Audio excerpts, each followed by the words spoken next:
there's many masterminds. You just open your eyes because you become part. If you're effective in the social media, you will join groups. And sometimes within those groups of like-minded people, there is masterminds.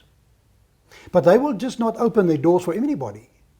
Because a mastermind, to be effective, must be smaller than 10.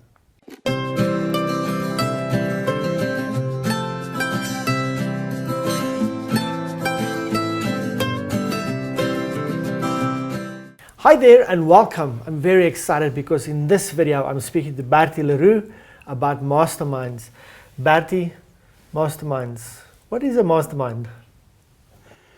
Yes, it's exactly what the word says. It's bringing minds together with a common purpose. And that is sharing and growing as a person and being educated.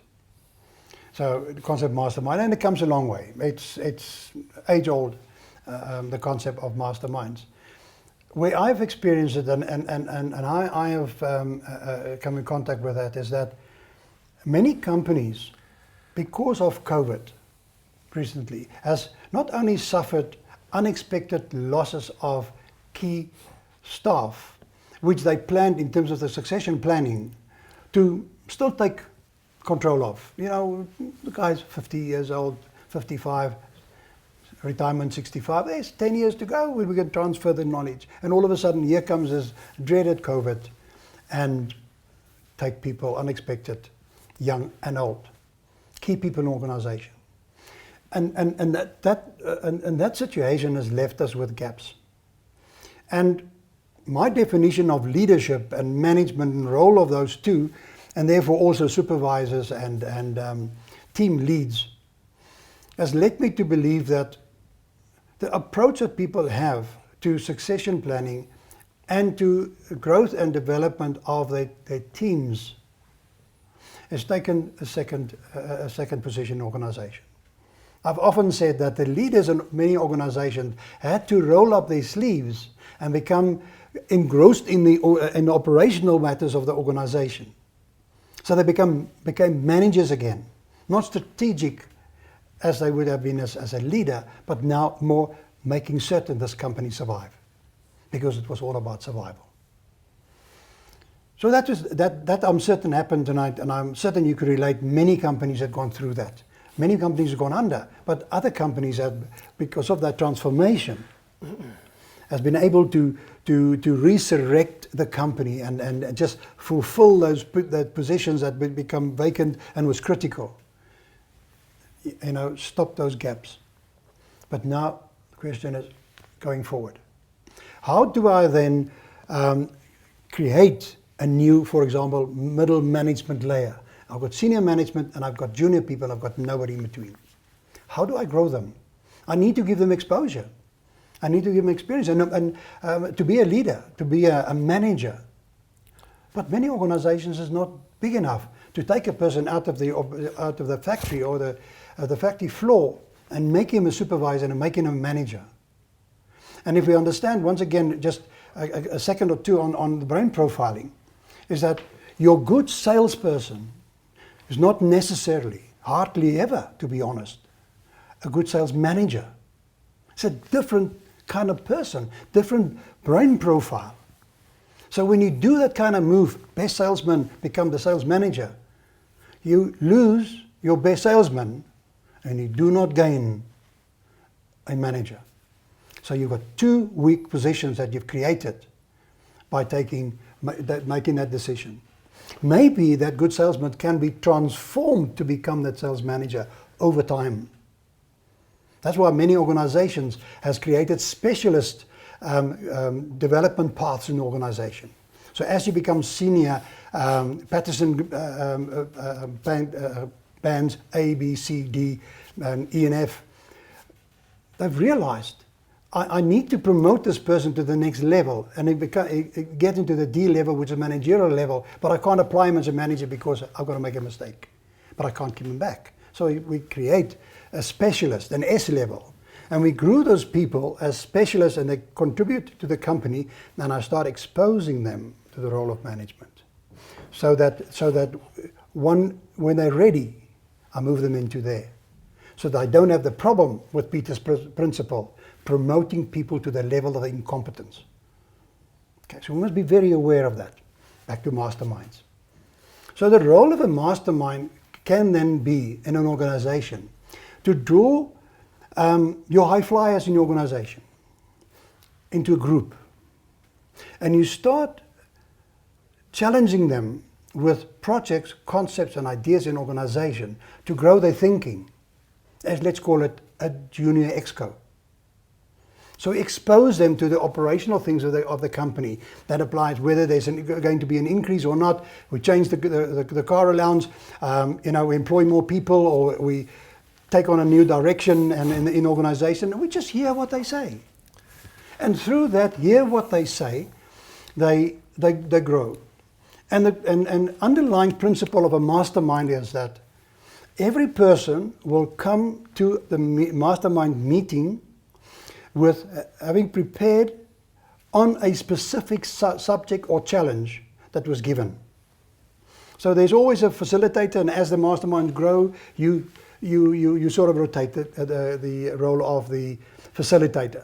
But everybody comes there, and I've got a view of this. It doesn't matter where in the organization I'm at. So it's good to take people out of the different departments in the organization and put them into this mastermind. Then each of them share how they think about the subject, how they see it, what they would do about it, and their experience, and they share it. And everybody around the table, every member of that mastermind, share his or her view. No discussion. No seeking clarity. You just share how you think about it, because there's no right and wrong around the table.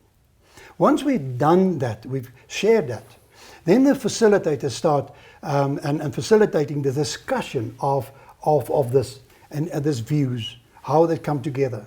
And we've spoken before about the concept of how illogic things may sound on its own. But you put together, strange what you get.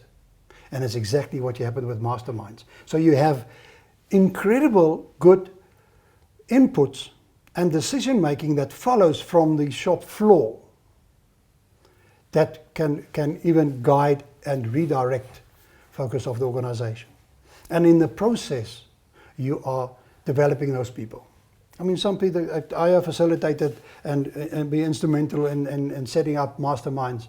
And then people say to me, I know nothing about the subject. What am I doing here? And I'm scared, because I'm going to be shown up that I don't know anything about this. And I said, exactly, that's why we want you here.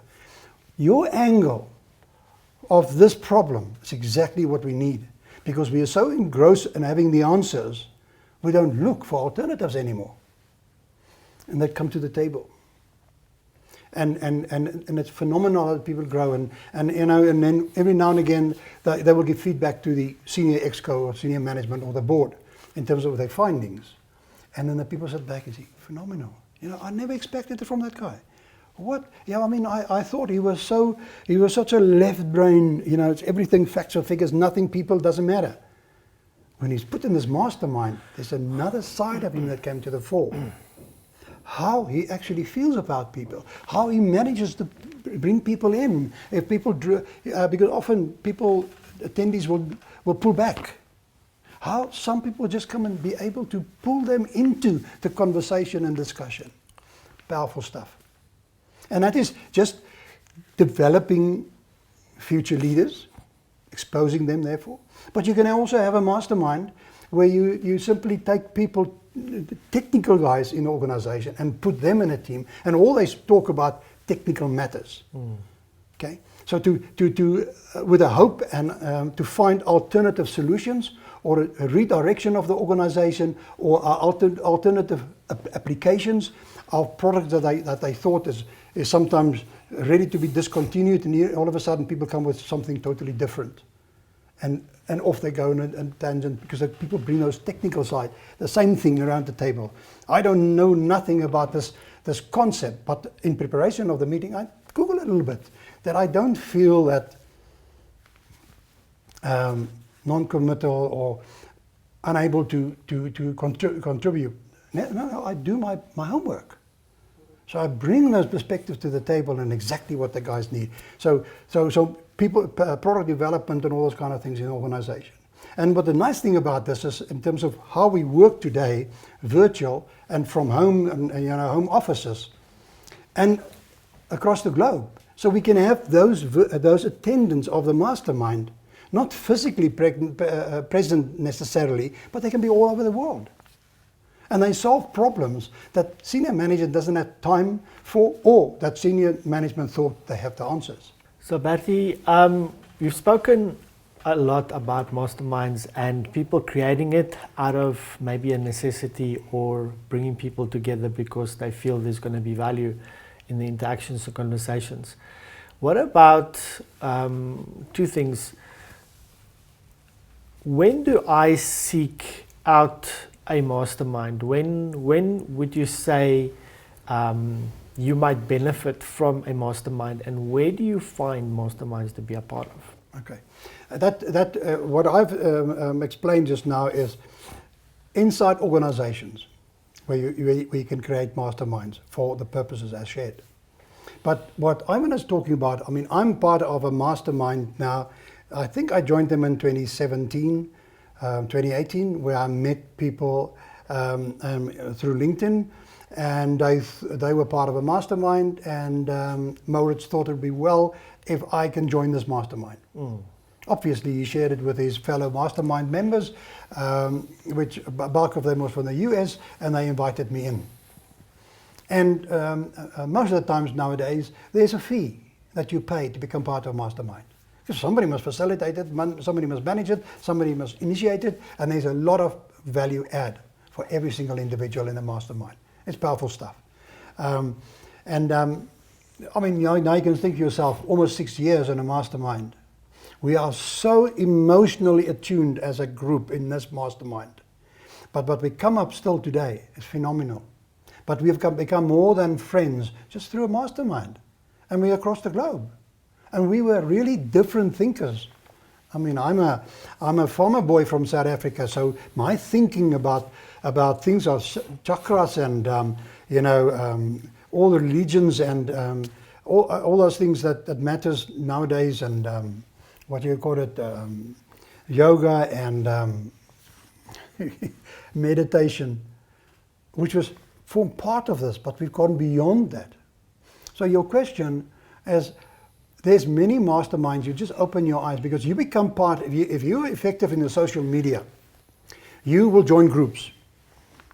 And sometimes within those groups of like-minded people, there is masterminds.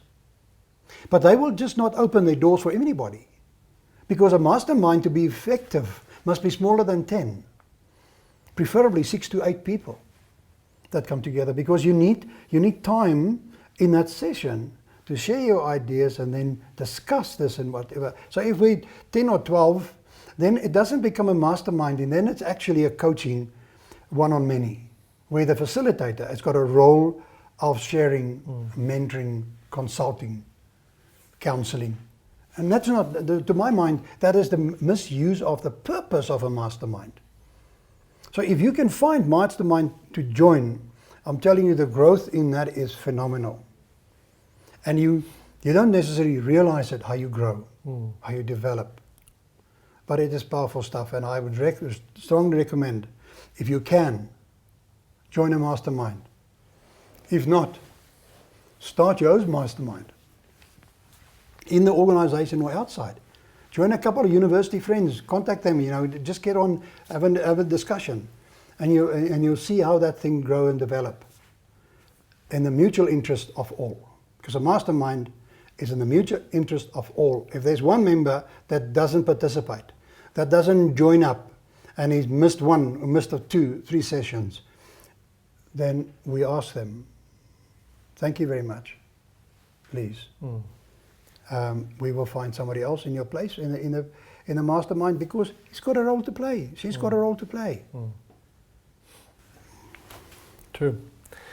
There you go. Question of the day.